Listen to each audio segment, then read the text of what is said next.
आउज़ुबिल्लाहि मिनश्शैतानिर्रजीम बिस्मिल्लाहिर्रहमानिर्रहीम। बारान रहमत आज न्यूज़ की सहरी ट्रांसमिशन के साथ मैं हूं आपका मेज़बान सैयद शहरियार आसिम। आज हम 10वीं सहरी की नशिस्त में मौजूद हैं और हमारा आज का मौजू है सब्र और शुक्र की फ़जीलत। सब्र और शुक्र अल्लाह ताला की दो ख़ास नेमतें हैं। सब्र और शुक्र इंसानी ज़िंदगी के दो अहम पहलू हैं। सब्र के लग़वी मायने रुक जाना, बर्दाश्त और तहम्मुल से काम लेना, हौसला रखना। और अगर हम शुक्र की बात करें तो शुक्र के मायने हैं किसी के एहसान को तस्लीम करना। ज़ाते हक़ का फरमान है कि मैं सब्र करने वालों के साथ हूँ और शुक्र करने वालों को पसंद फरमाता हूँ। कुरान पाक में सब्र और शुक्र की फ़जीलत के बारे में क्या हुक्म आया है, ये आज की नशिस्त में हम जानेंगे। हमारे साथ मौजूद हैं मुफ्ती मोहसिनुज़्ज़मा साहब। अस्सलाम वालेकुम। वालेकुम अस्सलाम वरहमतुल्लाहि वबरकातुहू। अगर हम बात करते हैं दांतों की तो अक्सर देखने में यह आता है कि जब तकलीफ़ हद से बढ़ जाती है तो फिर हम डेंटल सर्जन के पास जाते हैं।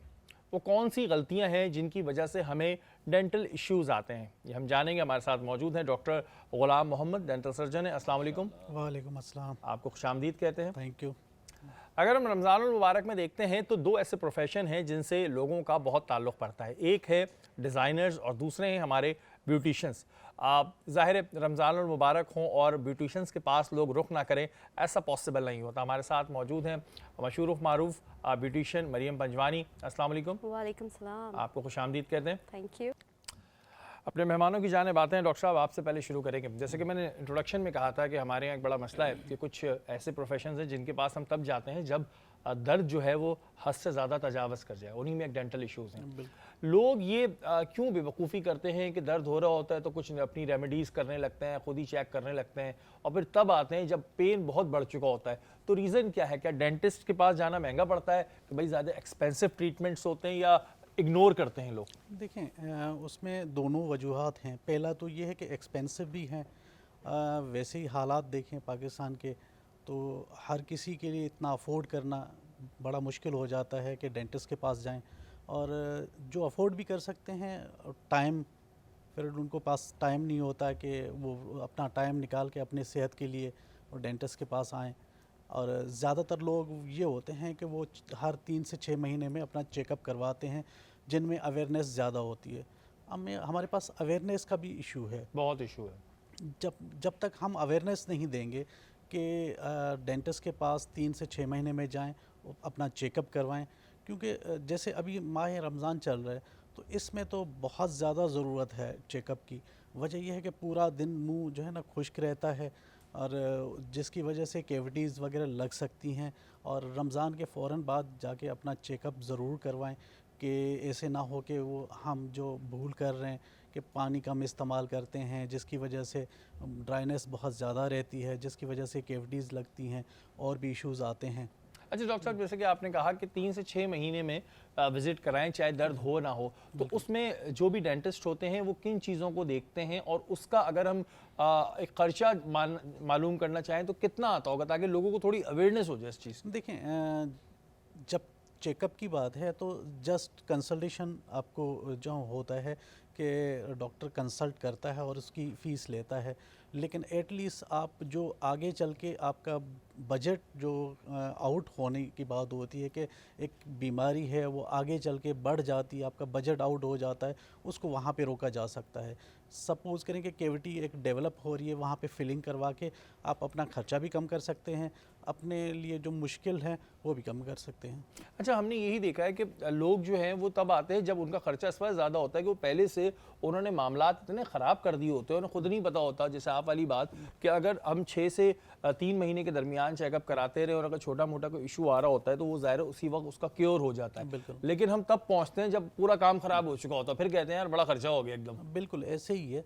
हमारे यहाँ ये बहुत ज़्यादा है कि हम तभी जाते हैं डॉक्टर के पास।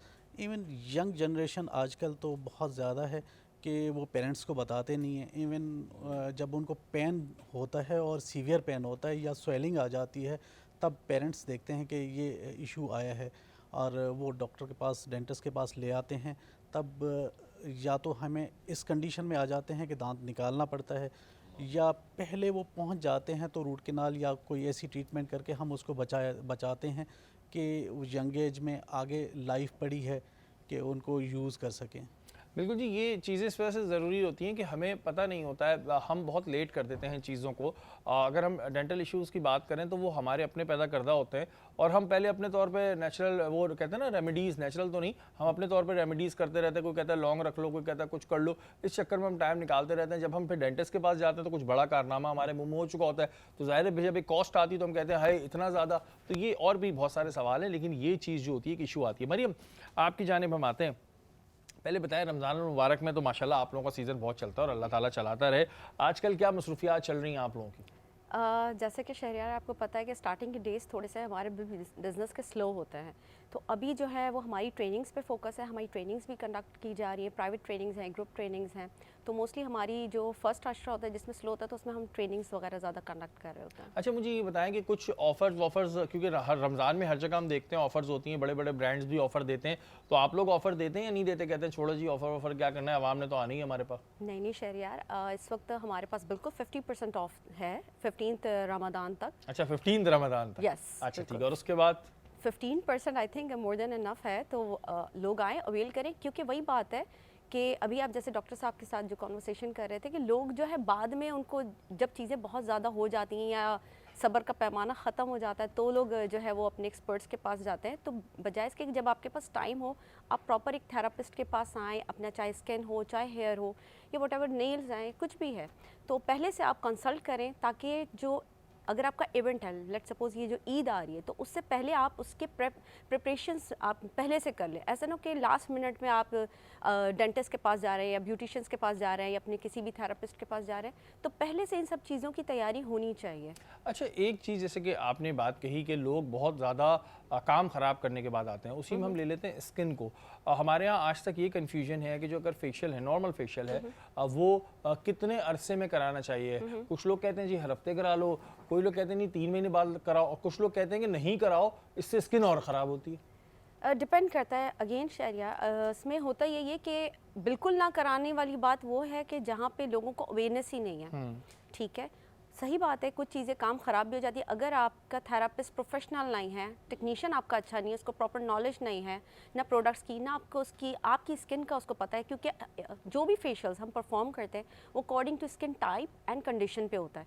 टाइप तो वो होती है जो आप स्किन टाइप लेके पैदा होते हैं, ठीक है। कंडीशंस जब आप अपनी एज के साथ लाइफस्टाइल और डाइट और जो कुछ है सारी चीज़ें इसमें फॉर्म होती हैं, तो फिर आपकी स्किन कंडीशंस में डेवलप होना शुरू हो जाती है।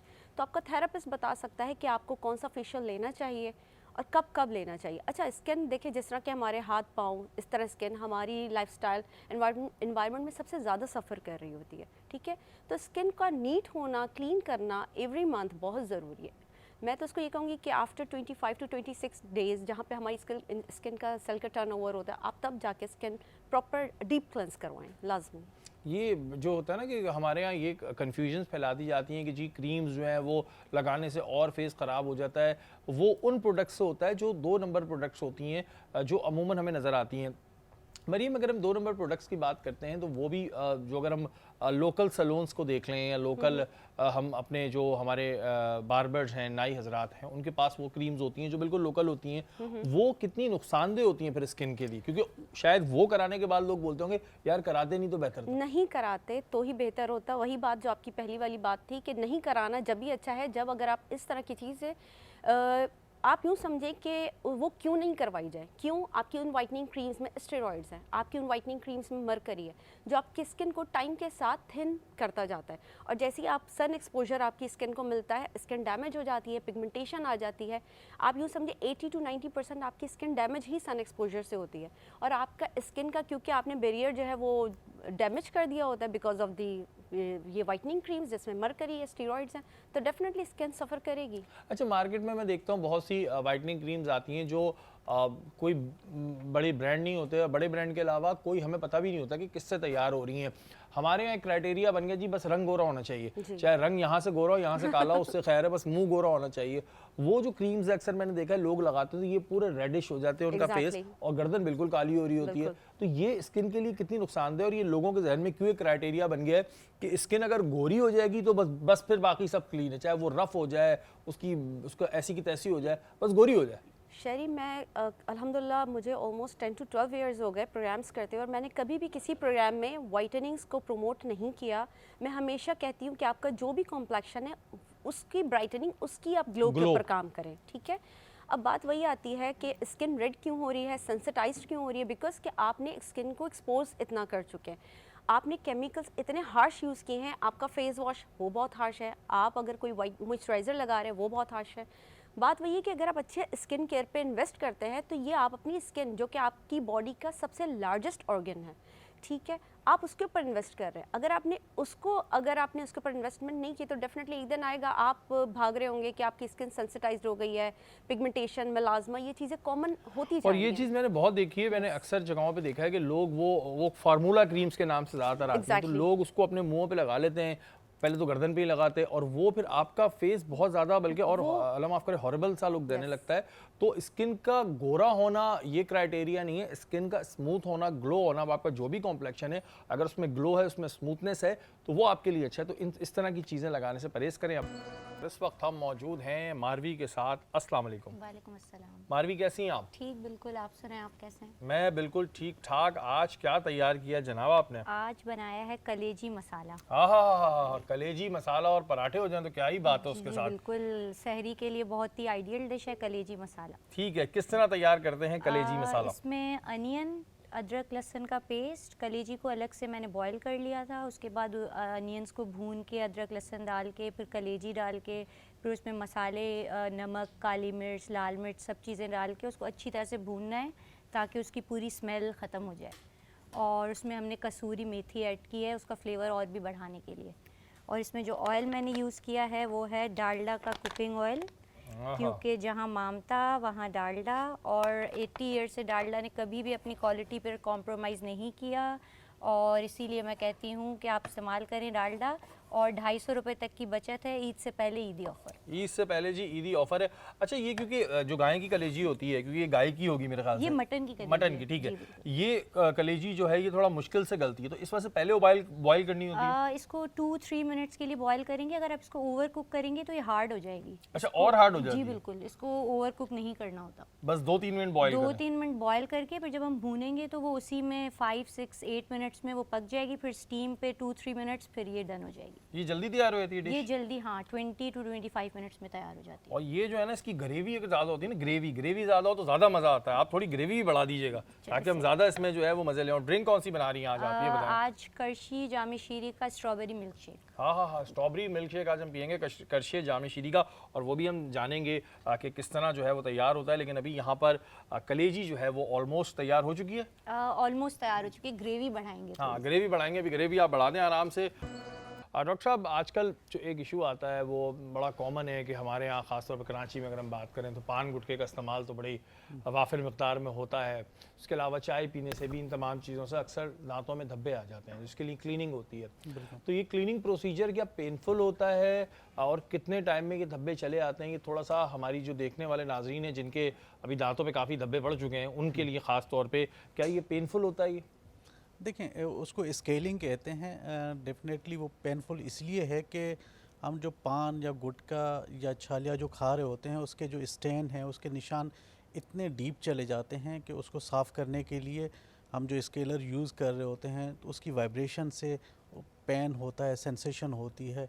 लेकिन उसके बावजूद भी हम उसको छोड़ते नहीं, बाज नहीं आते। एक दफ़ा तकलीफ़ बर्दाश्त कर लेंगे लेकिन दोबारा हम स्टार्ट कर लेते हैं पान, छालिया और गुटखा।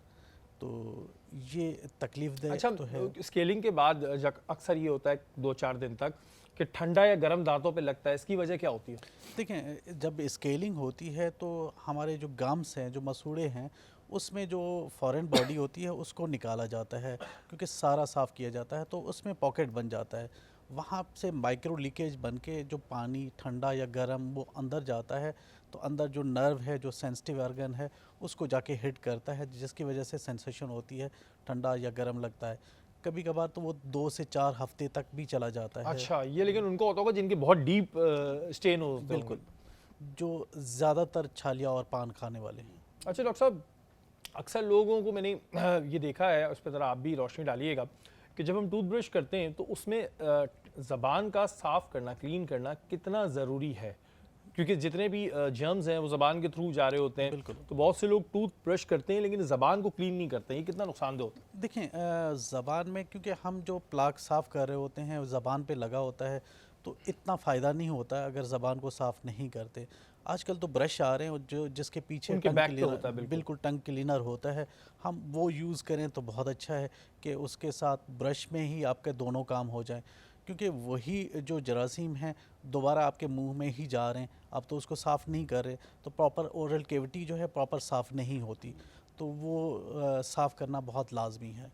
अच्छा, टूथ ब्रश का भी इस्तेमाल मैंने कई दफ़ा देखा है कि लोग 6-6 महीने एक ही टूथ ब्रश इस्तेमाल कर रहे होते हैं। तो ये टूथ ब्रश की लाइफ कितनी होती है वैसे, कितने टाइम में चेंज कर लेना चाहिए? देखिए मैक्सिमम 3 महीने हमारी उसकी जो लाइफ होती है वो 3 महीने होती है, लेकिन अगर हम उस स्टैंडर्ड का ब्रश लें तो, अदरवाइज़ अगर हम उस स्टैंडर्ड का नहीं लेते, लोकल ब्रश लेते हैं, तो 1.5 से 2 महीने में उसको चेंज कर लेना चाहिए। 1.5 से 2 महीने में, और अगर थोड़ा अच्छा ले रहे हैं तो 3 3 महीने। महीने। हाँ, तो मैंने बहुत से लोगों को देखा है, कभी हमारे टूर्स पड़ते हैं तो हम देखते हैं वो 6-6 महीने साल बरसे वो एक ही टूथब्रश होता है, तो वो फ़ायदा नहीं होता, वो नुकसान होता है। आप अपनी फॉर्मेलिटी पूरी कर रहे हैं लेकिन वो फॉर्मेलिटी है उससे आपको नुकसान जो है वो ज़्यादा देखने को मिलता है।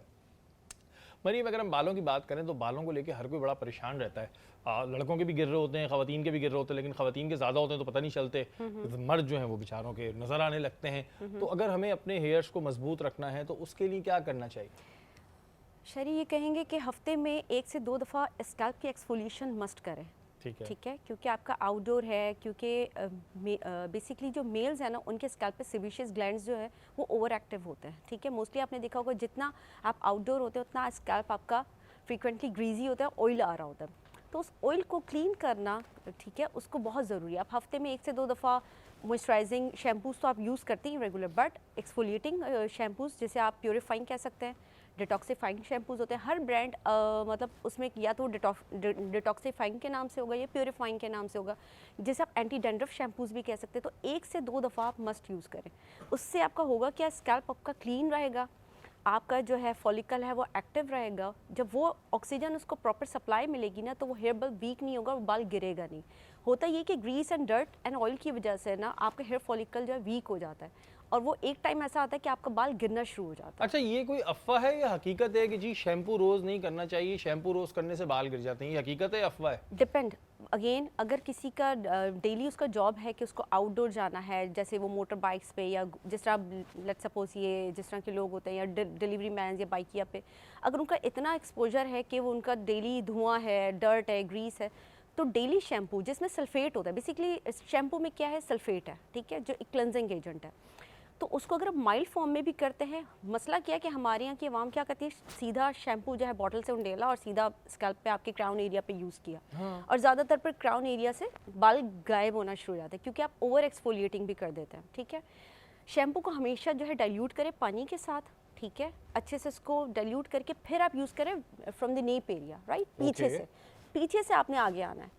डायरेक्ट आपने केमिकल्स का जो क्राउन एरिया पे आप जब इस्तेमाल करते हैं ना, तो डेली वो इतना इफेक्ट हो जाता है कि आपके सबसे पहले क्राउन एरिया से बाल गिरना और गायब होना शुरू हो जाता है। अच्छा, यही वजह होती है जो फिर बीच से जो बाल गिरना शुरू हो जाता है? देखिए उसकी तो बहुत सारी वजूहात है, वो तो एक ये कहते हैं जी खारे पानी का भी इस्तेमाल अगर हो रहा हो तो उससे बाल गिरते हैं, हाँ, उससे ये ऐसा? है, उससे भी वही मसला है कि आपका खारे पानी से आपके जो है स्कैल्प में बिल्डअप क्रिएट होना शुरू हो जाते हैं। ठीक है, अगेन आप स्टार्ट करें, मैं तो आज सबको कहूँगी कि अगर वो विद इन अ वीक अगर वो एक्सफोलिएटिंग शैम्पूज़, प्यूरिफाइंग, डिटॉक्सिफाइंग, हर ब्रांड में डिफरेंट, अब मैं यहाँ बैठ के किसी ब्रांड्स को तो मैं नहीं प्रमोट कर सकती डेफिनेटली, बट हर ब्रांड अपना एक रेंज में, जैसे मॉइस्चराइजिंग शैम्पूज़ उनके पास होते हैं, एंटी डैंड्रफ शैम्पूज़ उनके पास होते हैं, इवन फार्मा में आजकल मेडिकल ग्रेड के शैम्पूज़ बन रहे हैं जो आप यूज़ करें। एटलीस्ट अगर आपका लगता है कि आप आउटडोर, आप लेट सपोज आप हैं, ठीक है, आपका डेली आउटडोर नहीं है, आप एक एसी के एनवायरनमेंट में इंडोर आप सारा दिन काम करते हैं, तो आप अगर एक दिन छोड़ के भी अल्टरनेटिव डेज पे भी आप शैम्पू यूज़ करते हैं तो इट्स ओके। लेकिन जिसका डेली है तो उसको अपना स्कैल्प क्लीन करना मस्ट उसको है। क्लीन भी करना जरूरी है और सस्ते के चक्कर में नहीं जाए, जैसे कि नहीं। उन्होंने कहा। तो हमारे यहाँ ये भी होता है कि जी हम सस्ते के चक्कर में चले जाते हैं कि बस झाग ज़्यादा बना रहे। हमारे यहाँ तो कुछ चीज़ें कॉमन हुई ना जी, झाग ज़्यादा बन रहा है, रंगोरा हो गया तो बस ठीक नहीं, है, झाग का और भी वो issue होता कोयले से दांतों को रगड़ लो तो इससे भी जो है बस हमारे दांतों की वो क्लीनिंग हो गई। तो इन तमाम चीज़ों को छोड़ें, जो एक्चुअल चीज़ है उस पर काम करने की यहाँ पर बहुत ज़रूरत है। मारवी की जो कलेजी की जो मारवी ने कलेजी बनाई है, मारवी की कलेजी नहीं, मारवी ने जो कलेजी बनाई है उसकी खुशबू तो बड़ी अच्छी आ रही है। ड्रिंक बताएं जी, तैयार हो गया ऑलमोस्ट? जी बिल्कुल, करशी जामी शीरी का स्ट्रॉबेरी मिल्क शेक बनाया है। इसमें हम ऑल पर्स का मिल्क ऐड कर देंगे थोड़ा सा और। बिल्कुल जी, ऑल पर्स जो है ये कंप्लीट गिफ्ट है, न्यूट्रिशंस का, ग़िज़ाइयत का तोहफ़ा है। और अगर दिन का आगाज़ ही ऑल पर्स से हो जाए तो फिर क्या ही बात है। और ये जो डब्बों में होता है ना, ये 100% जो है हाइजीनिक तरीके से इन डब्बों में पैक होता है, तो बड़ा ज़बरदस्त होता है। और इसमें मैं ऐड कर रही हूँ इसके फ्लेवर को और इन्हेंस करने के लिए करशी का जामे शीरी, जो कि है बच्चों और बड़ों सबका बहुत ही फेवरेट। तो आप सहर और इफ्तार में करशी जामे शीरी इस्तेमाल करें और पूरा दिन रहें फ्रेश। बिल्कुल फ्रेश रहें जी, पूरा दिन आप फ्रेश रहेंगे। और ये जो उन्होंने शेक बनाया ना, ये फुल इस वक्त हेल्दी भी है और ये वैसे वेट भी बढ़ा देगा हमारा। ये हाँ, थोड़ा सा वेट बढ़ा देगा, थोड़ा सा बढ़ाएगा, वर्कआउट ज़्यादा करना पड़ेगा। वर्कआउट ज़्यादा करना पड़ेगा। अच्छा, आज हमारा मौजू है सब्र और शुक्र, तो आप करती हैं सब्र और शुक्र या आपको रहता है कि नहीं भाई और चाहिए, और ऐसे और पाना बुरी बात नहीं है, लेकिन सब्र शुक्र करती हैं? कोशिश करती हूँ अब हैं? जी कोशिश क्योंकि करती हूँ। सब्र शुक्र बड़ी इंपॉर्टेंट चीज़ होती है। जी बिल्कुल। तो आप कर लेती हैं सब्र शुक्र, जो है उसमें खुश हैं? हाँ, अल्लाह का शुक्र है, उसमें खुश हूँ। हाँ, अल्लाह का शुक्र है, यही सबको बोलना चाहिए जी, अल्लाह का शुक्र है। जो लोग नहीं बोलते ना, फिर उनके लिए क्या होता है वो भी हम जानेंगे। बात हो रही है सब्र शुक्र के हवाले से, मुफ्ती मोहसिन साहब हमारे साथ मौजूद हैं। मोहसिन भाई, पहले हम बात करते हैं सब्र की, तो सब्र की कितनी इक़साम होती हैं, ये ज़रा हमें बयान कीजिएगा। औज़ुबिल्लाहिमिनश्शैतानिर्रजीम, बिस्मिल्लाहिर्रहमानिर्रहीम। क़ालल्लाहु तआला फ़िल क़ुरआनिल मजीद, वलनब्लुवन्नकुम बिशैइम मिनल ख़ौफ़ि वल जूइ व नक़्सिम मिनल अम्वाल वल अनफुसि वस्समरात फ़बश्शिरिस साबिरीन। आमन्तु बिल्लाहि सदक़ल्लाहुल अज़ीम। सबसे पहले तमाम तारीफ़ें अल्लाह रब्बुल इज़्ज़त की, जो कि खालिक़ कायनात है। लाखों दुरूद व सलाम हुज़ूर सल्लल्लाहु अलैहि वसल्लम की ज़ात पर, जो कि अल्लाह के प्यारे हबीब और रहमतुल आलमीन है। आपका सवाल सब्र की कितनी अक़साम है, तो सब्र जो है उसकी कई अक़साम बनती हैं, लेकिन कई अक़साम में से दो अक़साम बड़ी अहम है। एक सब्र होता है सब्र बिल माल, यानी कि इंसान को अल्लाह ने जो दिया हुआ है, जो माल दिया है, वो उस पर सब्र करते हुए अपनी ज़िंदगी गुजारता है और उसमें शुक्र अदा करता है। यानी कि ऐसा नहीं है कि हवस हो, हिर्स हो, लालच हो, लेकिन जो दिया है उस पर अल्हम्दुलिल्लाह अल्लाह की तारीफ़ करता है। दूसरा, हमें अगर हम देखते हैं अम्बिया अलैहिस्सलाम में, तो सब्र अय्यूब का नाम आपने सुना होगा कि सब्र अय्यूब ये था कि उन्हें अल्लाह ताला ने बहुत सारे यानी कि आजमाइशों से नवाजा, तो उन आजमाइशों पर सब्र करने के, चाहे जिस्म का यानी कि बदन पर आजमाइश हो, चाहे औलाद से उन्हें आजमाइश किया हो, या उनके माल व दौलत से या जानवरों से आजमाइश किया हो। तो इसी को कुरान ने बयान फरमाया, जो मैं आपके सामने रखता हूँ। कुरान ने फरमाया वला नब्लुवन्नकुम, हम तुम्हें आजमाएंगे। कैसे? बिशैइम मिनल खौफ, खौफ से, वल जू, भूख से, फिर ये नहीं सिर्फ मिनल खौफ वल जू व नक़्सिम मिनल अम्वाल, और तुम्हारे माल मता से, वल अनफुसी, और तुम्हारी जान से, और फिर फरमाया वह समरात, जो तुम्हें नेमतें दी हैं, जो अनवारों तुम्हें तरह तरह की जो किस्में अता फरमाई हैं, उन तमाम से आजमाएंगे। लेकिन कामयाबी किसमें? फिर फरमाया फबश्शिरिस साबिरीन, कामयाबी उसके लिए जिसने सब्र किया।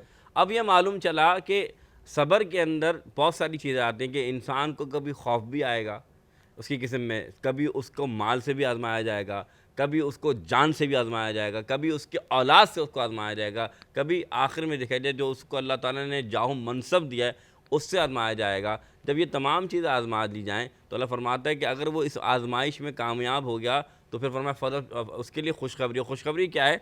खुशखबरी ये कुरान ने सिया फरमाया इन्नल्लाह मअस्साबिरीन, उसके लिए खुशखबरी ये है कि लोग चाहते हैं कि हमारा रब हमारे साथ हो, हमारा रब हमारे करीब हो। अल्लाह फरमाता है कि जब बंदा सब्र करता है तो वो ऐसा हो जाता है कि मैं उसका साथी बन जाता हूँ, और ऐसा साथी बनता हूँ कि वो जहाँ मुझे याद करता है मैं उसकी मदद करता हूँ, चाहे खौफ का आलम हो, चाहे महल का आलम हो, चाहे उसकी जान का आलम हो, हर लम्हे उसकी मदद करता हूँ। मालूम क्या चला कि जब एक मुसलमान अल्लाह ताला के आजमाइश में पूरा उतरता है तो अल्लाह ये नवाजता है। फिर अल्लाह ने एक जगह फरमाया, अल्लाह फरमाता वल असर, कसम है वक्त की, अल्लाह ज़माने की कसम खा रहा है। फरमाया वल असर इन्नल इंसान लफ़ी खुस्र, इंसान तो खसारे में है। और फरमाया फिर फरमाया लेकिन इनमें से कौन कामयाब है? फरमाया वल असर इन्नल इंसान लफ़ी खुस्र इल्लल्लज़ीना आमनू, लेकिन 4 कैटेगरी बता दी जो मैं समझता हूँ हर मुसलमान के लिए कामयाबी है कि अगर वो 4 बातों पर अमल कर ले तो सबसे वो काम। और इसमें आखिरी बात वो सब्र वाली है, फरमाया इल्लल्लज़ीना आमनू, ईमान लेके आएगा। और फिर ईमान लाने के बाद तो फिर उसके बाद फरमाया कि सिर्फ ईमान नहीं लाना, फिर क्या कहे वामिलुस्सालिहात, फिर अच्छे अमल भी करने। अच्छा, ये जो चीज़ लोगों में हम अक्सर देखते हैं, हमारे साथ भी हो जाता है कि हमारे साथ अगर कोई प्रॉब्लम आती है, क्योंकि हम तो बहुत ही गुनहगार ख़ताकार बंदे हैं, हम तो आजमाइश में, अल्लाह ताला में कभी आजमाइश में ना डाले, अल्लाह ना करे। तो मोहसिन भाई अक्सर ये होता है कि जब लोग कोई चीज़ उनके साथ होती है तो कहते हैं यार अल्लाह मियां ने हमारे साथ कर दी और आखिर हमारे साथ ही क्यों करी। इस तरह के अल्फाज जो बोलते हैं, जो एक तरीके से गुनाह के ज़मरे में भी आता है, इनको फिर क्या, इनके लिए क्या हुक्म है जो इस तरह के अल्फाज अदा करने लगते हैं? ज़रा सी भी प्रॉब्लम है कि अल्लाह मियां ने हम ही करना था, हमारे साथ ही होना था। अच्छा, एक हदीस आपके सामने रखता हूँ, लेकिन ये बात जो आवाज़ फिर हदीस सामने रखूँगा। देखिए, पहली बात, ये जो इंसान जब बात करता है तो ये नाशुक्री भी करता है और अल्लाह की आजमाइश को भी ये चैलेंज करता है। चैलेंज कैसे करता है? अल्लाह के रसूल फरमाते हैं अल्लाह ताला जब किसी पे मुसीबत डालता है ना, तो अब अल्लाह आजमाता है क्या ये बंदा मुझे मुसीबत में याद रखता है और मेरे हमदो तारीफ़ में कोई कमी तो नहीं करता। फरमाया जाता है कि जब बंदा अल्लाह को उसमें याद रखता है और ये नहीं गिनवाता क्या कि यार ये तो मेरे साथ हो गया, ये मेरे साथ भी होना था, फलां होता, बल्कि कहता है अल्लाह तेरी आजमाइश, जिस तरह तूने आजमाइश में मुझे डाला इसी तरह उन्हें निकालेगा। अल्लाह फरिश्ते को हुक्म देता है कि ये जब ये दुआ करता है अल्लाह ताला उस आजमाइश को निकाल लेता है। लेकिन अगर ये दुआ ही अगर ये बात करता है कि अल्लाह तू ही ने मेरे साथ ही ऐसा किया था, तो अल्लाह फरमाता है इसकी आजमाइश को और तवील कर दो। क्यों? क्योंकि इसने मेरी आजमाइश को कबूल नहीं किया, क्योंकि इसलिए आजमाया था कि क्या अब भी ये मुझे भूला है कि नहीं भूला। याद रखिएगा, अल्लाह को वो बंदा बहुत पसंद होता है। कौन सा? कि किसी ने पूछा, हज़रत मूसा अलैहिस्सलाम ने पूछा, अल्लाह मैं तेरा सब्र जो है ये सब्र किस तरीके से मैं कामिल हो जाऊँ? तो हज़रत मूसा अलैहिस्सलाम ने फरमाया कि जब तुम पर आजमाइश आए तो तुम मुझे ना भूलो और मुझे याद रखो, तो फिर क्या होगा, वो सब्र कामिल हो जाते हैं और आजमाइश के बदले अल्लाह ताला उस आजमाइश से निकाल लेता है। अच्छा, ये चीज़ आपने देखी होगी अक्सर लोगों के साथ जो मसले होते हैं ना, तो वही वाली बात है कि जब ये चीज़ अल्लाह ताला फरमा रहे हैं कि मैं सब्र करने वालों के साथ हूँ, तो हम ये भूल जाते हैं। अक्सर हमने देखा है कि लोग जाली पीर फकीरों के चक्कर में पड़ जाते हैं, बाबाओं के पास जाने लगते हैं, जिसके नुकसानात भी होते हैं। ऐसी सूरत में ज़ाहिर है जब उनको कोई परेशानी होती तभी वो इन जैसे ढोंगियों के पास जाते हैं और फिर वो इसका फ़ायदा उठाते बिल्कुल हैं। ऐसे ही। ऐसी सूरत हाल में आप ये क्यों नहीं सोचते कि यार मेरा रब मेरी शहरक से ज़्यादा करीब है, मैं अपने रब से मांगूँ? आप लोग जाके जी बाबाओं के चक्कर में, पीर फकीरों के चक्कर में, जो जाली हैं उनके चक्करों में पड़ जाते हैं, जिसके बड़े संगीन नताइज जो हैं वो हमारे सामने आते हैं। आप मेहमानों से भी सवाल करूँगा मैं, डॉक्टर साहब, रीज़न क्या है? लोग आजकल सब्र की बहुत कमी हो गई है और हम ये देखते हैं कि ज़रा सी भी कोई चीज़ होती है तो एकदम शिकवा करना शुरू हो जाते हैं फ़ौरन। हम ये नहीं देखते अल्लाह ने नवाजा कितना है, हम इस पे शुरू हो जाते हैं कि ये क्यों हुआ और हमारे साथ ही क्यों हुआ। बिल्कुल, और ये ज़्यादातर रमज़ान में बहुत ज़्यादा होता है कि हमें ना ही सब्र होता है। हम किसी को अगर रास्ते में जा रहे हैं तो ये नहीं होता कि हम किसी को रास्ता दें, ये नहीं होता कि कोई इमरजेंसी में जा रहे हैं हम उसको रास्ता दें या उसकी कोई मदद करें। हम उसको जो ना उल्टा कोई ना कोई बात सुना और देते बल्कि हम हैं। उसके पीछे लग जाते हैं कि हमने जो गाड़ी की जगह देनी नहीं है इसको। बर्दाश्त बिल्कुल, तो बर्दाश्त बिल्कुल, इवन हमें रमज़ान में बर्दाश्त ज़्यादा होनी चाहिए, सब्र ज़्यादा होना चाहिए, जो हमें ख़त्म हो जाता है रमज़ान में बहुत ज़्यादा। हर किसी का ये अल्फाज बड़ा कॉमन है कि मेरा रोज़ा है। भाई रोज़ा आपने अल्लाह ताला के लिए रखा है, हमारे लिए थोड़ी रखा है जो आप हमें सुना रहे हो कि रोज़ा है। बिल्कुल, क्योंकि रोज़ा देखें वो आपने अपनी ज़ात के लिए, क्योंकि अल्लाह ने आपसे पूछना है, मुझसे पूछना है, मुझसे मेरे बारे में पूछना है, तो उसका मैं दूसरे पे करूं कि आप मुझे रोज़ा है तो मुझे अवलियत दें, तो हम सारे मुसलमान हैं और ये भी होता है कि अगले का भी रोज़ा है तो उसका ख्याल रखना चाहिए। बिल्कुल जी, ये तमाम छोटी छोटी चीज़ें होती हैं जिसको सोचना चाहिए कि हम कर क्या रहे हैं। अच्छा, ये चीज़ हमने मरियम देखी है कि अगर, क्योंकि आपकी फील्ड है, आपकी फील्ड में अक्सर ऐसा भी होता है कि बड़ा एक जगह रश आ जाता है आप लोगों के पास, उसमें भी मैंने देखा है कि लड़ाई झगड़े शुरू होते हैं, 2 मिनट सब्र नहीं होता है, और अगर कोई खाना भी खा रहा है या कोई रोज़ा भी खोल रहा है तो वो चाहते हैं कि नहीं सारे काम छोड़ें, पहले हमारा कर लें, दूसरे का एहसास ख़त्म हो गया हमारे अंदर से। एग्जैक्टली होता यही है कि सब्र, वही बात है कि आते भी लास्ट मोमेंट पे हैं और थोड़ा सा भी इंतज़ार नहीं होता। अब देखिए सीज़न का टाइम है, हर किसी ने अपना टाइम पे एक काम होना है और वो होगा, ठीक है, मगर वही बात है सब्र नहीं है तो लड़ाई झगड़े फसाद जब भी होते हैं। हालांकि आपको ये नहीं पता जो आपका सर्विस प्रोवाइडर है, जो आपके टेक्नीशियंस हैं या एम्प्लॉयज़ हैं, तो वो भी आप ही की तरह, उन्होंने भी रोज़ा रखा है, ठीक है, वो भी अपने घर से सेम आपकी ही तरह जिम्मेदारियां निभाते हुए आपको ही सर्विस देने के लिए वो आज आपके सामने खड़े हैं, ठीक है। तो थोड़ा सा एहसास इंसानियत जिसे कहते हैं ना, या इवन जैसे मैं भी हूँ, तो बहुत सारी चीज़ें हम भी फेस कर रहे होते हैं डेली रूटीन में, और स्टिल हम प्रोवाइड कर रहे होते हैं। हमारा भी रोज़ा है, हमारे लिए भी सेम एनर्जी है, सेम हमारे लिए भी 24 घंटे हैं, तो हम अपनी जिम्मेदारियां निभाने की कोशिश कर रहे थे। और ऐसा भी होता है कि कई बार हमें भी आजमाइश में डाल दिया जाता है, सही बात है। तो ये तो है कि सब्र वाली वही बात है कि आजकल लोगों में बहुत कम हो गया है, और ये ज़्यादातर ना ये चीज़ें एक दूसरे के दिखावे में भी बहुत आ गई हैं। जब से ये सोशल मीडिया और चीज़ें आ गई हैं, तो लोगों के अंदर ना ये आदत ख़त्म हो गई कि अपने आप को बेहतर बनाने के बजाय दूसरों की लाइफ में क्या हो रहा है और वो क्यों कर रहे हैं, किस लिए हो रहे हैं। बिल्कुल तो जी, वो उसमें क्रिटिसिज्म, ज़्यादा बिल्कुल क्रिटिसिज्म इतना ज़्यादा होता है, और ऐसे ऐसे लोग कर रहे होते हैं कि देख के बंदा कहता है कि भाई आप जो क्रिटिसिज्म कर रहे हैं, पहले तो आपको उसके आगे और पीछे की स्टोरी नहीं पता है कि एक्चुअल स्टोरी की, आप क्रिटिसिज्म करना शुरू होते हैं। और फिर वही वाली बात कि अगर इस्लाह भी करनी है तो उसका एक तरीक़ेकार होता है, ये तरीक़ेकार नहीं होता कि आप बड़े बाजार में जो है वो शुरू हो जाए। डॉक्टर साहब, अक्सर लोग जो है वो दांतों पे कोयला मलते हैं, और कुछ काले मंजन भी बाजार में आए होते हैं जी, काले मंजन से कहते हैं दांत फ़ौरन चमक जाते हैं, ठीक होते हैं ये दांतों के लिए? देखें, ये हमें ये भी बचपन में हम देखते आ रहे हैं कि कोयला वगैरह यूज़ कर रहे हैं, लेकिन उसके नुकसानात बहुत ज़्यादा हैं। अच्छा। क्योंकि उसके जो छोटे छोटे पार्टिकल होते हैं वो गम्स को जाके हिट करते हैं, जिसमें स्वेलिंग आ जाती है। अगर वो स्वेलिंग ज़्यादा बढ़ जाए तो वो दांत को भी नुकसान देती है, दांत हिलने लग जाते हैं, दांतों में इतनी इन्फेक्शंस बन जाते हैं कि कभी कभार वो निकालने पड़ जाते हैं। तो उससे सबसे बेहतर है कि मिसवाक यूज़ करें, मिसवाक, जो बिल्कुल। जो सदियों से यूज़ होता आया है, रसूल भी। और हमारी सुन्नत भी वही है। सुन्नत रसूल है, तो बिल्कुल। सबसे बेहतर वही है कि हम जो है ना कोयला पे जाएं या मंजन पे जाएं, तो हम बेहतर है कि अच्छा, मिसवाक पे चलें। ये चीज़ें अफवाहें उड़ गई हैं, वो खाने के सोडे से दांत रगड़ लो तो सही हो जाएंगे, जाने की ज़रूरत नहीं है। तो ये क्या जो स्टेन्स होते हैं, इतने गहरे स्टेन्स, ये खाने के सोडे और ये लगाने से सही हो जाते होंगे? नहीं, बिल्कुल नहीं होते। असल में उसमें और भी दांतों में डिस्कलरेशन आ जाती है, दांत और भी डार्क हो जाते हैं, जो फिर कभी कभार हमारे पास आने के बावजूद भी वो साफ़ नहीं हो पाते। हाँ, ये जो खाने के सोडे और ये हैं भाई, ये नहीं किया करें। अच्छा डॉक्टर साहब, एक आम सा वर्ड तकरीबन सबने सुना होगा, लेकिन बहुत से लोगों को पता नहीं होगा कि वो वर्ड का मकसद, मायने क्या होते हैं। कहते हैं रूट कनाल करा ली। जी। ये रूट कनाल क्या है, ज़रा हमारे नाज़रीन को समझाएं। देखें, दांत में अगर कैविटी बन जाए, जिसको जो ना आसान लफ्ज़ में कहते हैं कि कीड़ा लग जाए, और वो ऐसा ऐसा डीप चला जाए, अंदर दांत के अंदर नर्व होती है जो सेंसिटिव ऑर्गन होता है, वहाँ तक चली जाए और उसको जाके डैमेज करे, तो फिर हमारे पास दो ऑप्शन रहते हैं कि या तो दांत को निकाल दिया जाए, या वो जो नर्व है उसको काट के अब आर्टिफिशियल वहाँ पे नर्व लगा के मेडिसिन डाल के उसको फिल कर दिया जाए, जिसको रूट कैनाल कहते हैं। तो हम बेसिकली उसको नर्व को डिस्कनेक्ट करते हैं, वहाँ पे आर्टिफिशियल नर्व लगा के ऊपर से बंद करते हैं, जिसको रूट कैनाल कहते हैं। और ये प्रोसीजर कितने दिन का होता है, और इसका मतलब कितना पेनफुल होता है? पेनफुल मैंने सुना है बड़ा होता है, क्योंकि अक्सर लोग आते हैं वो यूं यूं करके बात कर रहे होते हैं, फिर बोलते हैं वो दांत रूट कनाल देखिए, करा है। असल में रूट कैनाल जो नॉर्मल प्रोसीजर होता है वो 3 से 4 विज़िट, कभी 5 विज़िट भी हो जाते हैं, लेकिन उसमें अभी साइंस ने तरक्की कर ली है। हमारे पास रोटरी मशीन होती है जो एक ही विज़िट में रूट कैनाल कर देती है।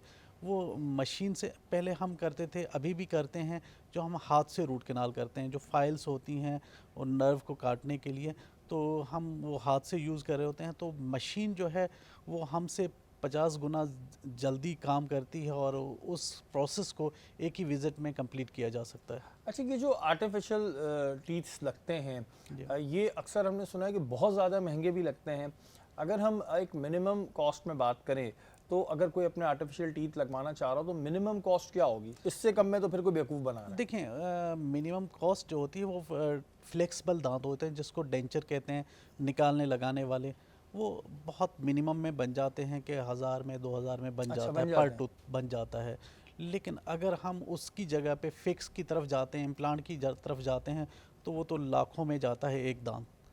तो वो ये उसमें जो आपने बताया कि जो 1000-2000 में होते हैं, इससे खाना वाना खा लिया जाता है? देखिए, शुरू में हम जो है ना यूज़ टू नहीं होते, हमारे मुंह में कोई भी फॉरेन बॉडी जाती है तो हमें उसको यूज़ टू होने में टाइम लग जाता है, तो फ़ौरन उसको यूज़ नहीं कर सकते जब तक हम आदी ना हों। हाँ, वो दांत निकल भी आते होंगे ना खाते बिल्कुल, खाते। बिल्कुल, क्योंकि वो बड़ा वायर के साथ अजीब सा होता होगा। अच्छा, तो इम्प्लांट जो होता है उस प्रोसीजर का क्या वो होता है, कितना टाइम पीरियड लेता है?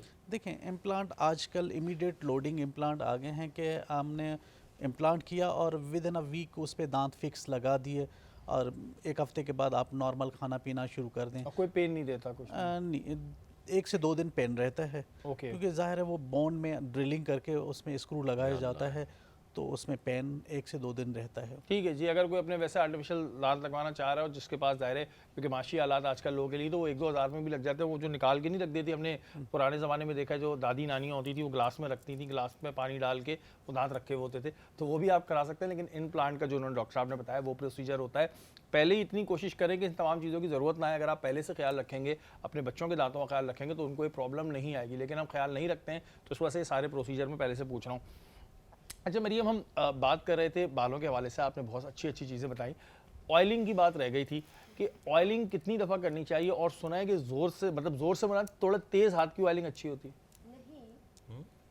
ऑयल हमेशा बिल्कुल आपके जो पोर्स होते हैं ना, टिप्स, फिंगर टिप्स, आप बस उसी से आपने सिर्फ सर्कुलर मूवमेंट्स में वो करना तो कहते हैं तेज़ लगने से वो नहीं। ब्लड की देखिए सर्कुलेशन अच्छी होती है। शहरी इस तरह तो आप अपना फॉलिकल जो है ना वो डैमेज कर देंगे। ठीक है, फॉलिकल यूँ समझिए कि जेंटल फाइबर्स होते हैं, अगर आपने उसको बहुत ज़ोर से रगड़ा ना तो फाइबर्स जो है वो डैमेज हो जाएंगे। ओके। ठीक है, और जैसे कि हेयर फॉल होता है ना, तो एक जो है ना बालों का टूटना होता है जो कि मिड लेंथ की ब्रेकेज कहलाती है। ठीक है, तो आपका मिड लेंथ की ब्रेकेज इजीली, अगर कोई बहुत ज़्यादा वो तेज़ वाली मालिश आप जो कह रहे हैं तो वो होगी तो डेफिनेटली वो मिड लेंथ की ब्रेकेज दे देगा। हमेशा ऑयल को हल्का सा वार्म करके फिर आपने अपने फिंगर टिप्स के साथ मसाज करना है, बहुत जेंटल। आपका जो बेसिकली आपने ऑयल लगाना है वो इसलिए नहीं लगाना कि आपने बालों में सिर्फ तेल जो है ना उसको भर देना है। ठीक है, ऐसा नहीं है।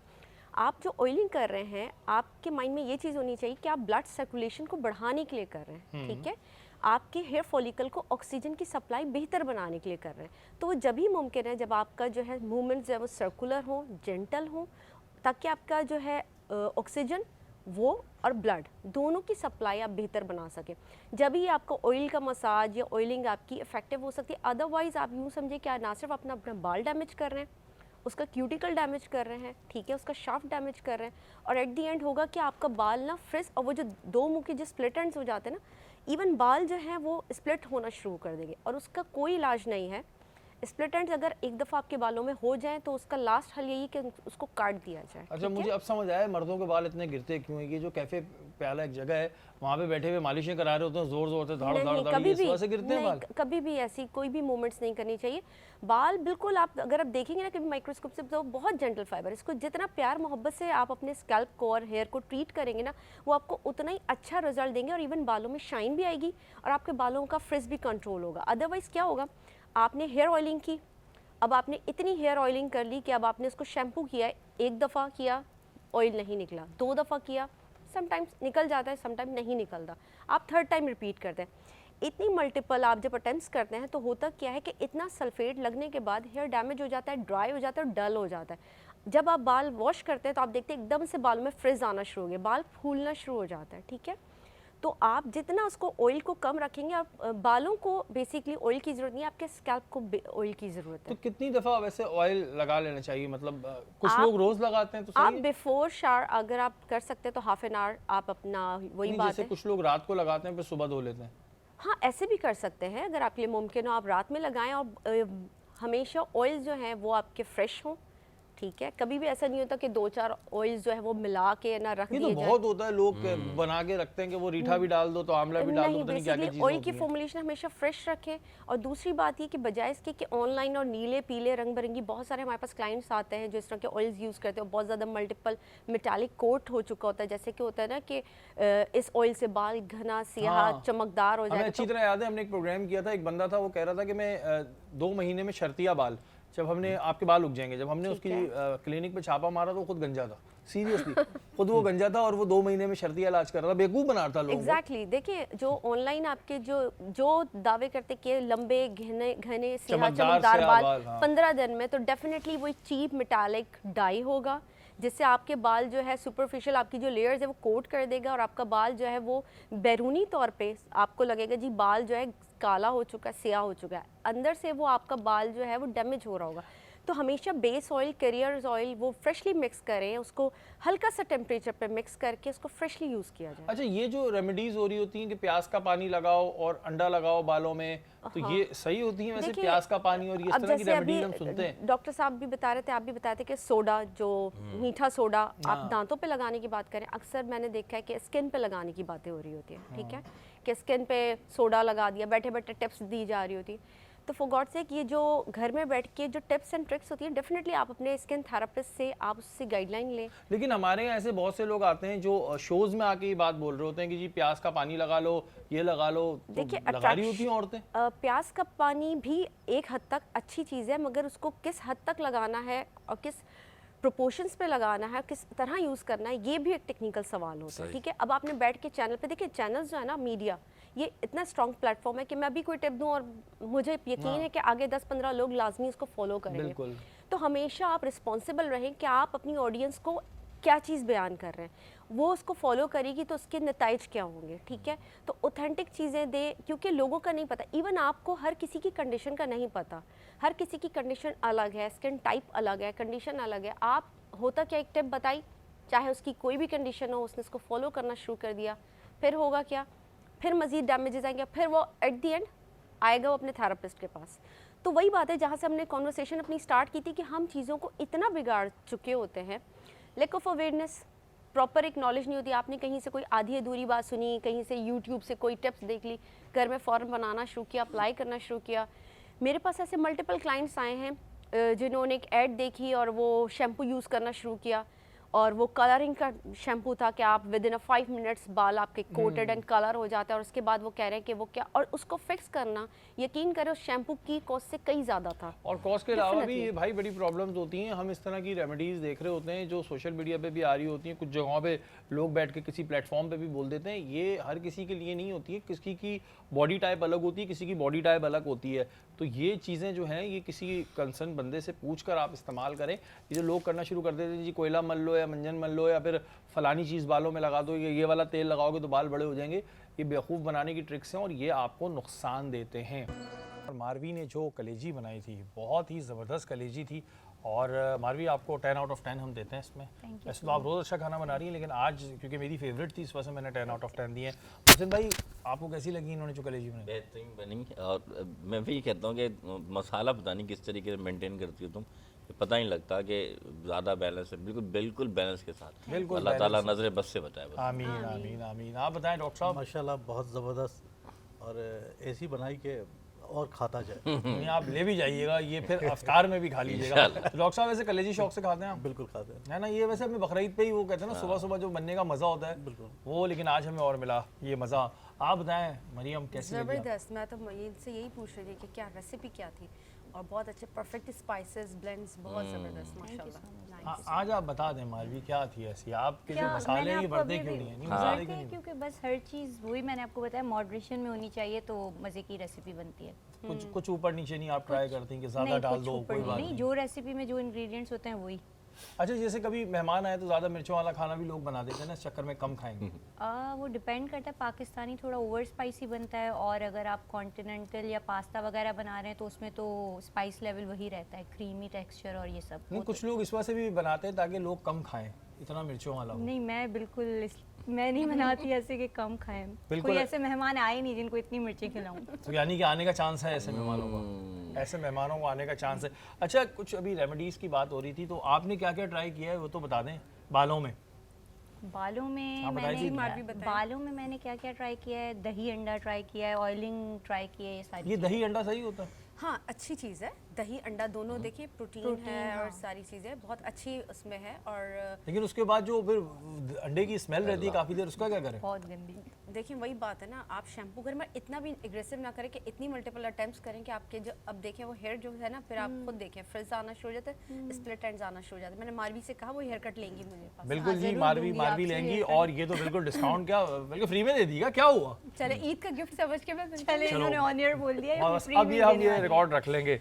अच्छा डॉक्टर साहब हमारी जो इसकी फील्ड है, आपकी जो फील्ड है, इसमें एक इशू और ये भी आता है कि बहुत सारे जाली दांत साज बैठे हुए होते हैं। मैंने देखा है, हमने पकड़े भी हैं ऐसे बहुत सारे लोग, कम पैसों के चक्कर में इनके पास चले आते हैं। इससे क्या नुकसानात, मैंने सुना है कि कभी कभी इंसान की ज़िंदगी में भी बना देती है। देखें आजकल जो ज़्यादा बीमारियां हैं जो आपकी ज़िंदगी ले सकती हैं, जिसमें हेपेटाइटिस बी है, सी है, एड्स है, इवन अभी एड्स भी बहुत फैल गया है इनकी वजह से ही। इवन वो स्टलाइजेशन नहीं होती कि आपकी जब स्टलाइजेशन नहीं है, इंस्ट्रूमेंट आप एक के दूसरे में यूज़ कर रहे हैं, तो आप वो बीमारी फैला रहे हैं, किसी को मतलब सेहत नहीं दे रहे, आप किसी को बीमारी दे रहे हैं, किसी को मौत दे रहे हैं, तो ये इस पे तो बैन होना चाहिए। अच्छा, लोग सिर्फ कम के चक्कर में उनके पास जाते हैं कि जी सस्ते हैं ये। बिल्कुल ऐसा ही है कि सस्ते के चक्कर में जाते हैं। इवन उनको चाहिए कि गवर्नमेंट सेक्टर में चले जाएं, वो ज़्यादा बेहतर है कि इंक्वायरी के पास जाएं। अच्छा, ये इनका हम फ़र्क किस तरह करें डॉक्टर साहब कि कौन सा असली है कौन सा नकली है? उन्होंने भी ऐसी चाइना की डिग्रियां लगाई हुई होती हैं कि बस अगला कहता है भाई ये तो चाइना वाले ही लगाएंगे बिल्कुल नाम। देखें, चाइनीज़ जो है वो नाम बन गया है, लेकिन कोई डॉक्टर नहीं है। हाँ, वो तो नहीं है, सही कह रहे हैं ठीक है, कराची में आप इवन ये देखें कि 2 से 3 डेंटल सर्जन हैं जो चाइनीज़ हैं, बाकी सारे कोएक्स बैठे हुए हैं जिसको अताई डॉक्टर कहते हैं। तो उनके नाम से बैठे हुए हैं। सदर में आप जाएं तो सारी क्लिनिक से यही बनी सदर में हुई तो हैं। लाइन लगी हुई है। ठीक है, और उन पे कोई ज़ाब्ता नहीं है। तो यहाँ पे तो बीमारियाँ आप ले आते हैं जो ना अपने सेहत लेते नहीं हैं, लेकिन बीमारी ज़रूर लेते हैं। बिल्कुल जी, बिल्कुल बीमारियां जो हैं वो उन्होंने रखी होती, नाम भी ऐसे ऐसे होते हैं, मैं ऑन नहीं ले सकता, लेकिन वो चाइनीज़ नाम रखे होते हैं। अच्छा, इधर ही अगर हम देखते हैं एस्थेटिक में, तो आजकल बड़ा इन है और आप उसकी ट्रेनिंग भी कराती हैं। तो इसमें भी मैंने देखा है कि बहुत सारे ऐसे लोग जिन्हें कोई नो हाउ नहीं है और वो एस्थेटिक ट्रीटमेंट दे रहे हैं। अच्छा, इन्होंने शायद ये समझ लिया कि एस्थेटिक ट्रीटमेंट से कोई नुकसान नहीं हो सकता। तो ये कितना ख़तरनाक होता है कि अगर किसी अनाड़ी के पास चले जाओ। वही बात है ना, शहरी के मिसकंसेप्शन है। बेसिकली होता क्या है कि लोग ना लुक एंड लर्न की वर्कशॉप, एक अदद वर्कशॉप अटेंड की एंड उसकी देन सर्टिफिकेशन वहाँ पे अपने क्लिनिक्स पे और जो भी इनका सेटअप होता है वहाँ पे लगा के प्रैक्टिस स्टार्ट कर देते हैं। हम जब ट्रेनिंग्स देते हैं ना, तो उसमें हमारे जो कोशिश होती है उसमें सबसे पहले हमारा जो पैटर्न है वो यही है कि प्रॉपर जो है थ्योरी हो, डेमोस्ट्रेशन हो, हैंड्स ऑन हो और फिर सर्टिफिकेशन होती है। ऐसा नहीं कि आपने जस्ट लुक एंड लर्न की वर्कशॉप ली। ये तो इस तरह यूट्यूब में हर कोई यूट्यूब पे जो है वो हार्ट सर्जरी दे के हार्ट सर्जन्स बन जाएंगे, ऐसा नहीं है ना। तो डेफिनेटली आप जब तक खुद से परफॉर्म ना करें, आप हैंड्स ऑन की प्रैक्टिस ना दें, ठीक है, डेमोस्ट्रेशन ना देखें, आपकी थ्योरी ना लें, ठीक है, आपके एनाटॉमी एंड फिजियोलॉजी पे आपकी वो ग्रिप ना हो, तो आप ये सारी चीज़ें परफॉर्म ही नहीं कर सकते। अच्छा मरियम, ऐसे केसेस भी फिर आपके सामने आए होंगे कि जो किसी कहते हैं ना अताई एस्थेटिक के पास चले गए, जैसे अताई डॉक्टर होते हैं, ऐसे अताई एस्थेटिक के पास चले गए और उन्होंने उनके फेस का जो है बेड़ा गर्क कर दिया। शहरी एक हमारे पास एक क्लाइंट आई और वो हार्डली वो 23 की एज होगी जो थी, और उसके इतने बुरे तरीके से फिलर्स कर दिए थे टीयर ट्रफ में कि वो पांडाइज हो गई थी और बस वो चाह रही थी किसी तरह उसको फिक्स हो जाए। मैंने उसको यही कहा कि जहाँ से आपने करवाया आप डेफिनेटली आप उसके पास जाएं और उसको दिखाएं। तो वो वही ना कि वो उनको फिर रिस्पॉन्स नहीं कर रहे होते। तो डेफिनेटली बहुत सारे ऐसे केसेस आते हैं और ये तो मैंने जस्ट एक एग्जांपल दी है। वही बात है कि लोग जस्ट एक दिन की वर्कशॉप अटेंड कर ली कि उसमें देख लिया, बहुत सारे लोग होते हैं, वर्कशॉप एक पब्लिक वर्कशॉप ले ली और उसकी सर्टिफिकेशन से वो समझते हैं कि वो जी बहुत सीनियर एस्थेटिशियंस हो गए और वो प्रैक्टिस कर सकते हैं। ऐसा नहीं है, ऐसा नहीं। अच्छा, आपके पास तो माशाल्लाह यूके की फ्रेंचाइज है, Yes. तो ये अगर किसी ने सीखना हो तो इसका टाइम पीरियड कितना होता है? कितने टाइम में आप समझती हैं कि हाँ जी ये ठीक है, किसी के चेहरे के साथ खेलेगा या नहीं, या खेलेगी नहीं? नहीं, पहले तो वही बात है कि हमारे पास जब ट्रेनिंग होती है तो प्रॉपर स्टेप वाइज होते हैं, लेवल्स होते हैं, लेवल 1, लेवल 2, लेवल 7 तक जा रहे होते हैं, ठीक है। इसको भी हम डिस्कस करेंगे, ये बड़ा की इंपॉर्टेंट चीज़ है क्योंकि ये चीज़ बहुत कॉमन हो चुकी है कि अब जब किसी चीज़ का ट्रेंड चल रहा होता है ना, तो हर जगह वो हमें नज़र आना शुरू होता है। जो अच्छे प्रॉपर करने वाले लोग हैं उनके बीच में आगे ये लोग भी घुस जाते हैं और फिर कहते हैं ना बहुत सारी अपनी शाखें बना लेते हैं। अब जो करवाने वाला है वो कंफ्यूज रहता है, जब वो किसी एक अनाड़ी के पास चले जाता है तो फिर वो सबको अनाड़ी समझने लगता है और हर जगह ये कहता फिरता है कि भाई ये ट्रीटमेंट जो है बहुत खतरनाक है, जबकि ये नहीं बताता कि आपने किसी नॉन प्रोफेशनल से ये ट्रीटमेंट लिया था। हमारे मेहमान इस वक्त हमारे साथ मौजूद हैं और बड़ी ही अहम बातें हो रही हैं जो उन तमाम लोगों के लिए जिनके जहनों में बहुत सारे सवाल होते हैं। डॉक्टर साहब, आजकल एक बहुत चीज़ इन हो गई है, वो हो गई टीथ ब्लीचिंग। एक तो होती है टीथ वाइटनिंग के अलावा टीथ ब्लीचिंग, जिससे बहुत ही मोती की तरह के दांत हो जाते हैं। एक तो इसका प्रोसीजर बताइएगा कैसा है और क्या सेफ़ है, और कितने टाइम तक ब्लीचिंग के बाद जो है दांत उसी तरह रहते हैं जैसे बिल्कुल वाइट? देखें, ब्लीचिंग एक क्रीम आती है जो हम अल्ट्रा वायलेट के साथ यूज़ करते होते हैं और उसकी ड्यूरेशन जो है वो तकरीबन 1.5 से 2 साल है। हम बोलते हैं कि लॉन्ग टर्म में ये चलता है 3 साल 5 साल, लेकिन ये 1.5 से 2 साल मैक्स। और उसमें भी हमें डाइट में ख्याल रखेंगे तो 1.5 से 2 साल चलता है, अदरवाइज़ फिर डल होना शुरू हो जाता है। और हम उसको भी जो देखते हैं कि जो हम ब्लीच यूज़ कर रहे हैं उसमें हाइड्रोजन पेरोक्साइड की मिकदार कितनी है। जितनी मिकदार ज़्यादा होगी उतना इफ़ेक्ट ज़्यादा होगा और उतना वाइट ज़्यादा होगा, लेकिन वो बहुत ज़्यादा पेनफुल प्रोसीजर है। अच्छा, पेनफुल है? जी बिल्कुल।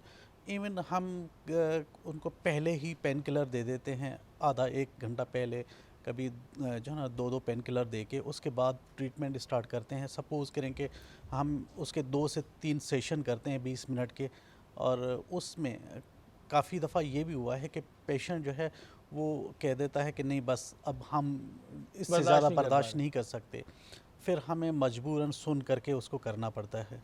अच्छा डॉक्टर साहब, इसमें भी क्या मुंह की कंडीशन देखी जाती है कि जो लोग गुटखा पान ये इस तरह की चीज़ें खाते हैं, तो क्या इनका भी ये पॉसिबल है या कंडीशन देखने के बाद ही ट्रीटमेंट नहीं, स्टार्ट? कंडीशन देखने के बाद, क्योंकि गुटखा और पान उनके लिए फ़ायदेमंद नहीं है, क्योंकि वो ज़्यादातर लोग छोड़ते नहीं हैं। दोबारा क्योंकि खा लेंगे अगर वो तो। ब्लीच करवाने के बाद वही दोबारा यूज़ करते हैं तो फिर फ़ायदा नहीं है। और ये ज़्यादातर शोबिज़ के लोग करवाते हैं ब्लीच, नॉर्मल या किसी की शादी है या कोई ऐसी गैदरिंग है तो उसके लिए लोग करवाते हैं, अदरवाइज़ नॉर्मली रूटीन में नहीं होता। अच्छा डॉक्टर साहब, एक हम बचपन से एक चीज़ सुनते आ रहे हैं कि जी जब दांत टूट जाए उस पर ज़बान लगाओ तो दांत टेढ़े आते हैं। तो जो लोगों के दांत टेढ़े आते हैं या कोई ऊपर से निकल आता है, ये बचपन में जो बच्चों के दांत टूट जाते हैं ये ज़बान लगाने से होता है या ये ऐसी अफवाह है? नहीं, ये ऐसे ही अफवाह है, क्योंकि देखें दांत तभी टूटते हैं जब नीचे से दूसरा दांत आ रहा होता है, उसको हिट करता है, उसकी रिजॉर्प्शन शुरू हो जाती है, और वो नेचुरल अमल है। जब उसकी रूट ख़त्म हो जाती है तो वो खुद ही गिर क्यों कहते जाता हैं है। टूटे हुए दांत पे ज़बान लगाने से टेढ़े दांत आते नहीं, ऐसा नहीं है, क्योंकि अगर दांत इतना वीक होता है कि ज़बान लगाने से वो टेढ़ा चला जाता है, तो फिर हम जो फोर्स लगाते हैं खाने का, तो वो तो रोज़ाना उसकी मूवमेंट हो जाती। हैं? तो ये जो अमूमन लोगों के दांत टेढ़े आते हैं, इसकी रीज़न क्या होती है फिर?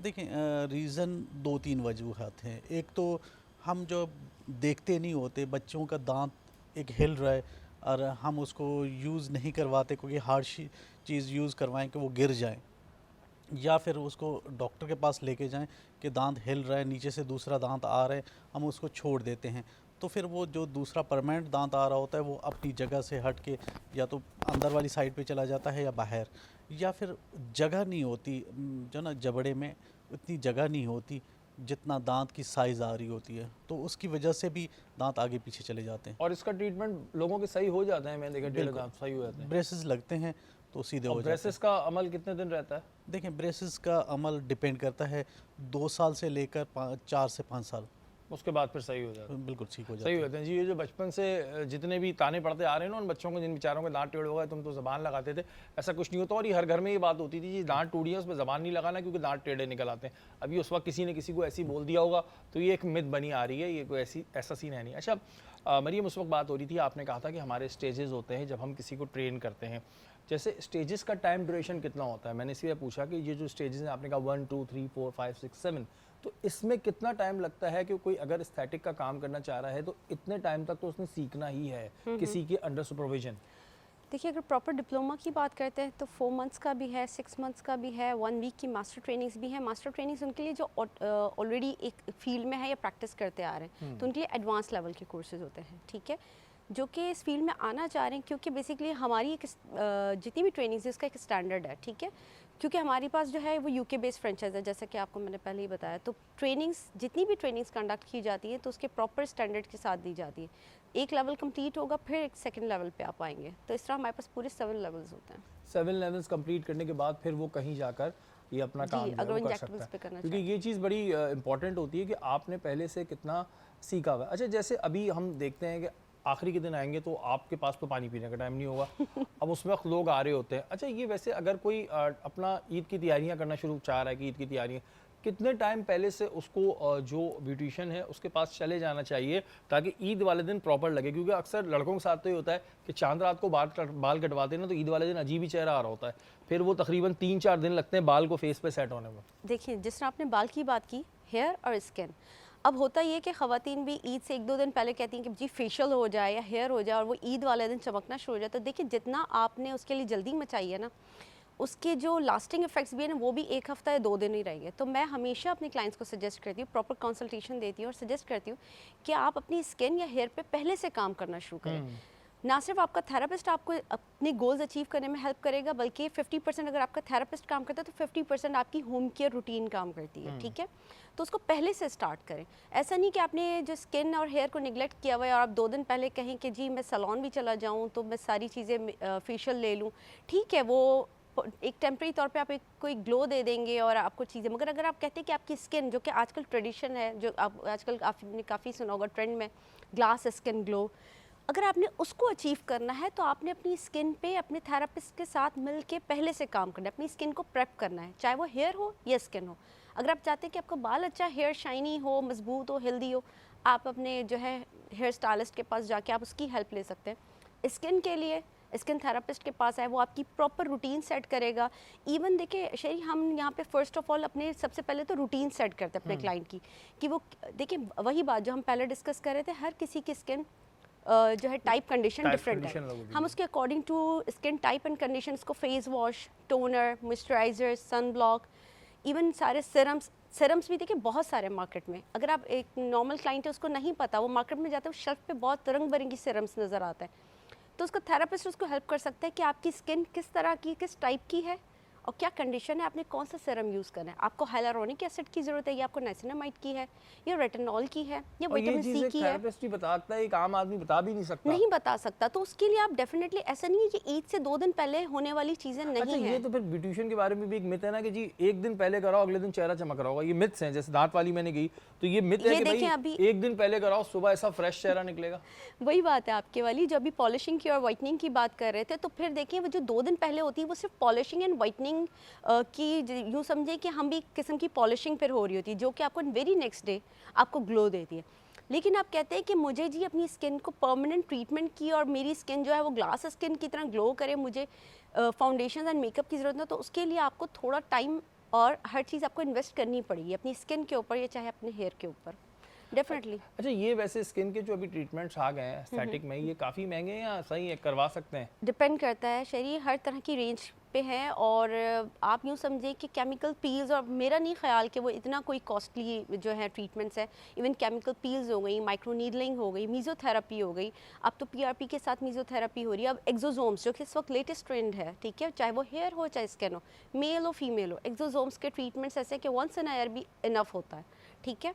हाँ, मीज़ोथेरेपी आप लें, आप आफ्टर 3 वीक्स आप ले सकते हैं, केमिकल पील्स वही 3 वीक्स, हाइड्रोफेशियल ले लें वंस इन अ मंथ, और अगर ज़रूरत नहीं है तो 3, ये आपका थेरेपिस्ट आपको बताएगा। और ये इतने ज़्यादा एक्सपेंसिव नहीं है, नहीं, मतलब इतने ठीक है, expensive नहीं है। जेब बर्दाश्त कर लेगी। बिल्कुल कर सकते हैं। देखिए अगर आप एक अच्छा डिज़ाइनर ड्रेस अगर आप ले सकते हैं, या अगर एक आप 10,000 का भी जोड़ा अगर आप अफोर्ड कर सकते हैं, तो आई थिंक आप ये ट्रीटमेंट्स ईजिली आप अफोर्ड कर सकते हैं। इवन मुझे नहीं लगता, आप थोड़ी सी चीज़ें अपनी अगर वो करते हैं तो आप अपनी स्किन और हेयर पे इन्वेस्ट करें। बिल्कुल जी, ये चीज़ें ऐसी होती हैं कि वो अगर आपका स्किन, हेयर ये सब अच्छे होंगे तो फिर आप सस्ते कपड़े भी पहनेंगे ना तो आप पे बहुत अच्छे लगेंगे, क्योंकि ये एक बड़ी अहम चीज़ होती है। हमारे दोनों मेहमान आज हमारी निशिस्त पे और बहुत ही अहम बातें हुई दोनों की फील्ड के हवाले से।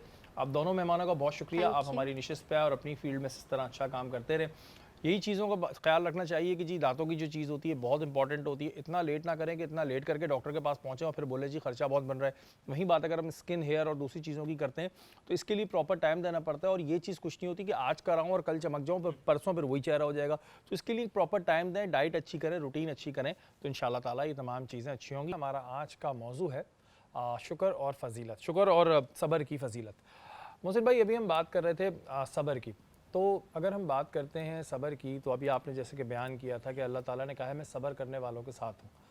अगर कोई शख्स है जो बदला लेने की ताकत रखता है और उसके साथ कोई बदतमीज़ी करता है, कोई ऐसा काम करता है जो उसको नहीं पसंद आता, लेकिन उसके बाद भी वो बदला नहीं लेता और सब्र कर जाता है कि बदला लेने की ताकत रखता है लेकिन बदला ले नहीं रहा है, अगर कोई शख्स ऐसा अमल करेगा तो उसके लिए क्या सवाल? अच्छा देखिए, सबसे पहली बात सब्र के एक माने और एक पहलू यही निकलते हैं, जो सब्र की सबसे आला तरीन और सबसे आला म्यार और सबसे आला मुकाम जो होता है वो ये है कि इंसान इस काबिल है क्या एक कि दूसरे वाले से वो बदला ले सकता है, दूसरे वाले को वो गिरा सकता है, लेकिन अल्लाह की रज़ा के लिए वो बदला नहीं रहता।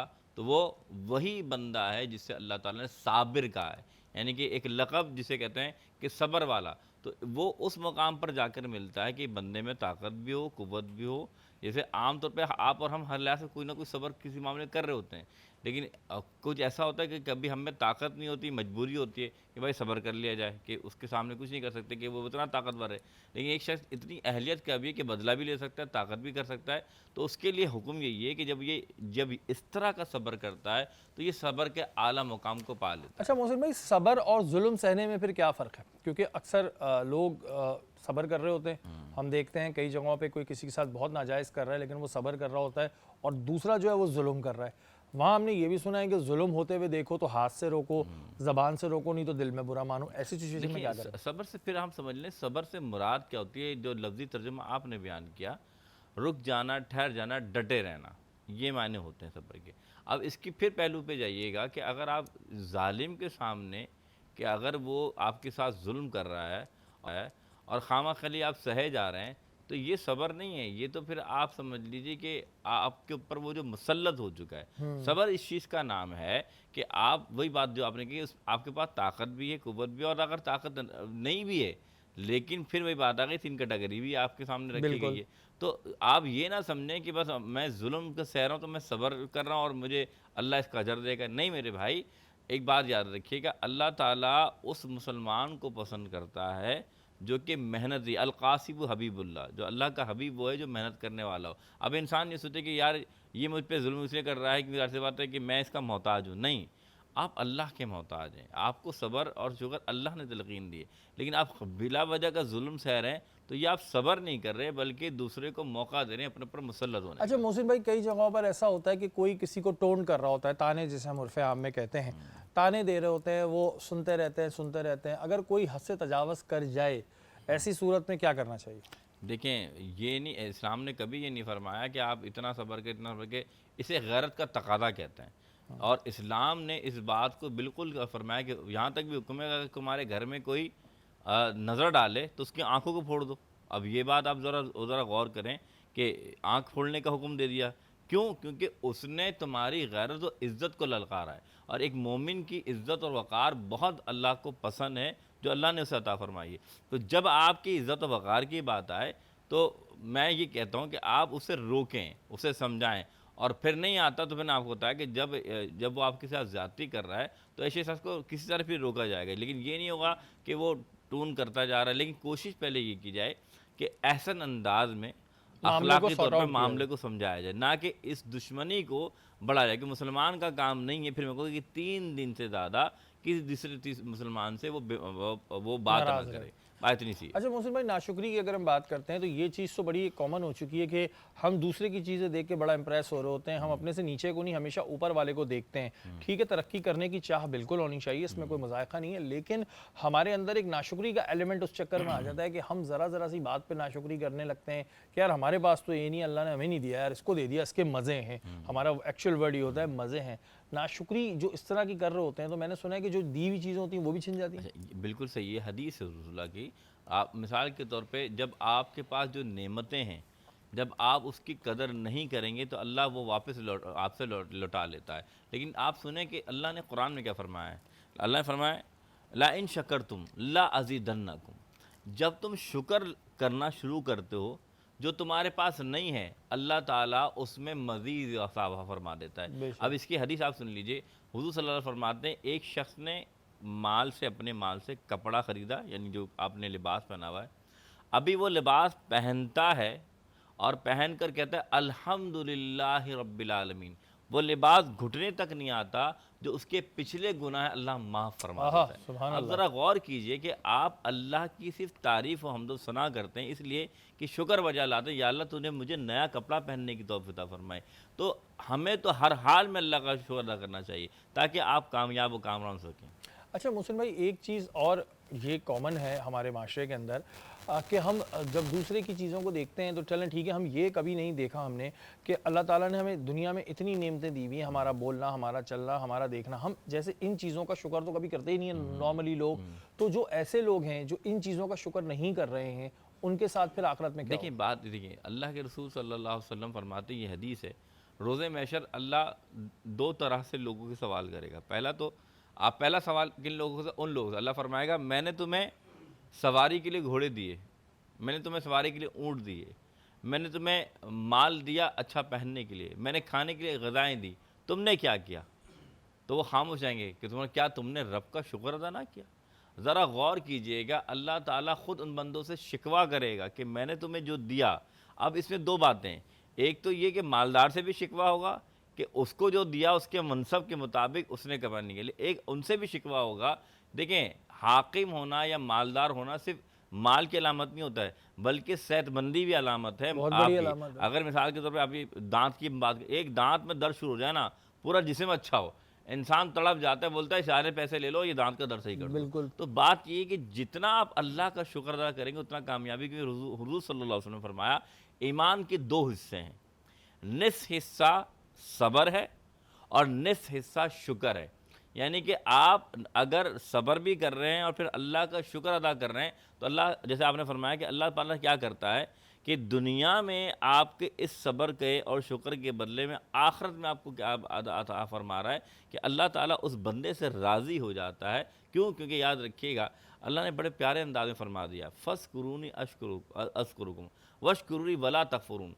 तुम मेरा जिक्र करो, तुम्हारा जिक्र करूँगा, और तुम शुक्र बजा लाओ, ना शुक्री ना करो। इससे मुराद मुफस्सिर फरमाते हैं, बंदा जब अल्लाह का जिक्र करता है तो अल्लाह ताला भी उसका जिक्र करता है, चाहे दुनिया में हो या रोज़े महशर हो। तो अच्छा, वो कामयाब हो जाएगा जब अल्लाह का जिक्र अच्छा करेगा। मोहसिन भाई, वैसे तो हम लोग कह देते हैं जी हम अल्लाह का बड़ा शुक्र है, लेकिन अंदर से जो एक इंटरनल फीलिंग आ रही होती है, ये मैं बड़ी कॉमन बात कर रहा हूँ कि ऐसा होता है कि भाई ठीक है, वैसे कहाँ अल्लाह का शुक्र है, मुंह से कह देते हैं, लेकिन मुंह से कह देना या दिल से मानना, ये एक बड़ी इंपॉर्टेंट चीज़ है। और हम अपने अंदर इसकी आदत कैसे डालें कि वाकई दिल से निकले। देखिए, इकरार बिल लिसानी व तस्दीक बिल क़ल्ब, हमें सिर्फ ज़ुबान से इकरार नहीं करना, ज़ुबान से कह दिया ला इलाहा इल्लल्लाह तो क्या हासिल, दिलो निगाह मुसलमान नहीं तो कुछ भी नहीं। असल बात क्या है कि ये जो दिल है ना, यहाँ अल्लाह के रसूल ने फरमाया क़ल्ब मोमिन बैतुर रहमान, मोमिन का दिल जो है अल्लाह का घर होता है। अब ज़रा गौर कीजिए, मेरा घर, मैं जिस कुर्सी पर बैठा हूँ, अगर यहाँ गर्द जम जाए, मैं इस कुर्सी पे नहीं बैठता क्योंकि इसमें गर्द जमी है। वो पाक ज़ात है, वो अल्लाह है। वो ऐसे गंदे दिल में आएगा जहाँ हसद है, बुग़्ज़ है, नाशुक्री है, बेसब्री है। आपको इस घर को मस्कन बनाना है शुक्र वाला, सब्र वाला, तो फिर अल्लाह की रहमत जब हो जाएगी तो ये सारे मामलात आपके हल हो जाएंगे। बिल्कुल जी, हम ज़रा सी चीज़ों के ऊपर जो है वो सब्र का पैमाना हमारा लबरेज़ हो जाता है, छोटी छोटी चीज़ों पे। उसके अलावा अगर हम शुक्र की बात करें तो हम ये देख रहे हैं, बोल रहे हैं, सुन रहे हैं, खा रहे हैं, ये एक बहुत बड़ी अल्लाह की नेमत है। अल्हम्दुलिल्लाह। और जब ये किसी से छिन जाती है, अगर एक उंगली का पोर भी है ना, ये भी किसी का छिन जाएगा ना, तो उसको फिर ये एहसास होगा कि यार मेरे ये उंगली का पोर बहुत इंपॉर्टेंट था। तो अल्लाह ताला की दी हुई जो अल्लाह की नेमतें हैं ना, उनका शुक्र करें। उसमें लातादाद चीज़ें, दुनिया में जहाँ देखो वो अल्लाह की नेमत है। जिस तरफ आँख घुमाओगे वो अल्लाह की नेमत है, और जिन चीज़ों से देख रहे हो ये आँखें, ये सबसे बड़ी नेमत है। तो इन तमाम चीज़ों का, नेमतों का शुक्र करें, सब्र करें। हमारी ट्रांसमिशन का वक्त जो है ख़त्म हो गया। हमारा मकसद सिर्फ ये होता है कि कुछ ऐसी चीज़ें आप तक पहुँचा दें जो शायद जाने अनजाने में या तो आप इग्नोर कर रहे होते हैं या फिर आप गुनाह के ज़मरे में आ रहे होते हैं। कल इंशाअल्लाह ताला दोबारा मुलाकात होगी। तब तक के लिए अपने मेज़बान सैयद शहरियार आसिम को इजाज़त दीजिए। पाकिस्तान जिंदाबाद।